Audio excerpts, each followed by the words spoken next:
All right, question for everyone in the room. Have you ever said to yourself, if only I could land that one contract with the company I always dreamed of doing business with? Nobody? Okay, I got one over here. Okay. Well, many small business owners have that same dream, yet they're often unsure of how to start a conversation with a corporation, let alone secure a contract to do business with them. So I am Monique Carter, founder and CEO of the Carter Group, and I connect small businesses to corporations, decision makers at those corporations to help them secure contracts. So today I'm going to share with you 10 keys to marketing your company to corporations. I think you have those 10 steps in your workbook, so we're going to start with number 1. First, you need to understand the corporate procurement process. Many corporations don't publish what they're sourcing for.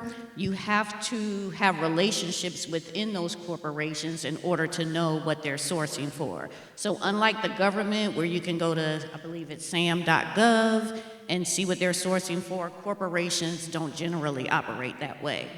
So you want to find out who the key players are in those corporations, the supplier inclusion team, the contracts agents, the buyer's agents, and members of the business unit team that you want to do business with. Next, you want to make a good first impression. You want to be able to define your unique value proposition. Does everybody know what their unique value proposition is if you own a business? Okay, I heard some yeses. Okay. You want to create professional brand assets. That's your capability statement, your logo, your email. When you operate a business, you want to make sure that you're not using Gmail as your business email. Invest in a domain. It's a very small fee, but don't use Gmail or Yahoo as your business email. And you want to make sure you build a strong digital presence. We have some branding people in here, so you want to reach out to them to help with your website, your LinkedIn presence, a digital portfolio that's going to showcase your capabilities, your case studies, and client success stories. All right, next you want to have your house in order. Let's start with the finances. You want to make sure you have enough cash flow to get you from one project to the next. Many times, companies don't want to be the only company that's helping you pay the bills, because should the work with that company end abruptly, your company could potentially go under. You want to make sure you have the required insurance that company requires for the type of work that you're doing. So if you're in construction and you have crews on a site, you want to make sure that you have the proper insurance. And you also want to make sure you have certifications. Many companies require certifications such as women-owned businesses, veteran-owned businesses. Any veterans in the house today? It is Veterans Day.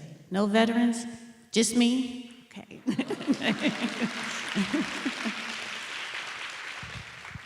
All right, let's talk about intentional networking. You want to be strategic about the companies you target.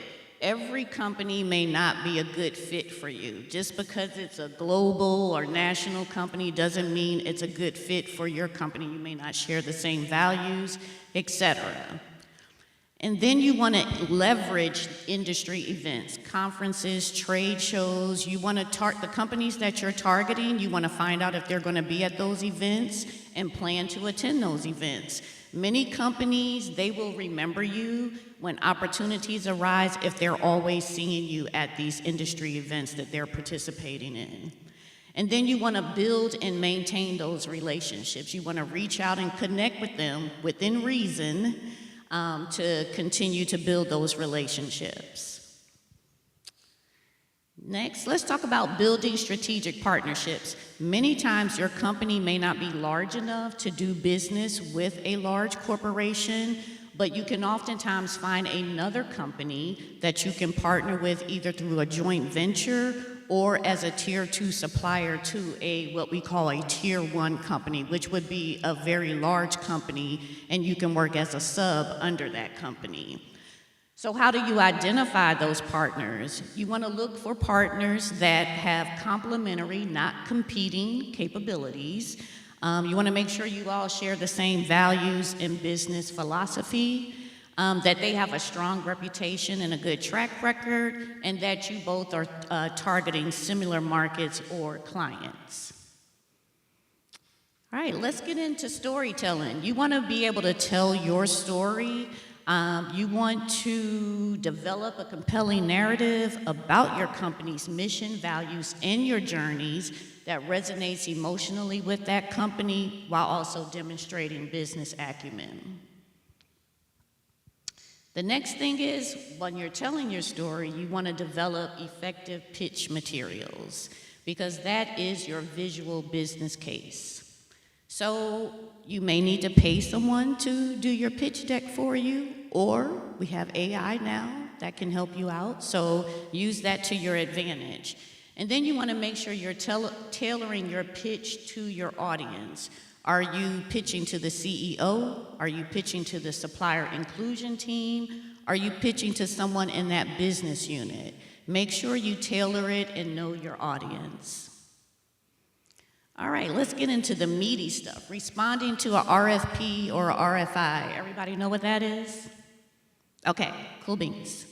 All righty, make sure that you read that RFP thoroughly and then qualify the opportunity. Is this opportunity right for your company? Is it a good fit? If not, you may want to move on.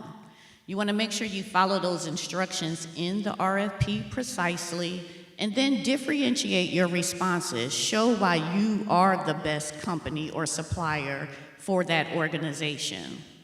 And be sure to answer every part of that RFP and then review it before submitting. Have someone else on your team, someone outside your team review it, but make sure you review it for accuracy, typos, things of that nature. And last but not least, make sure you submit that RFP on time. The last thing that I'm going to talk to you about is after you've done all of that and you've finally gotten that contract with the company, you want to continue to deliver exceptional value. You want to exceed those KPIs, and you don't want to just meet the contract requirements, you want to exceed those. You want to build a reputation for under-promising and over-delivering on each job. You also want to seek and act on feedback during that project. Seek it out from the lead people that are leading that project that you're on. Seek out the feedback and then act on it. And you want to build personal relationships by connecting with those team members that you're working with. You want to also be able to solve problems before they are asked or before they come up. You want to anticipate the needs and address those challenges proactively. And then you also want to bring your innovative ideas. So let's review. What's the first step?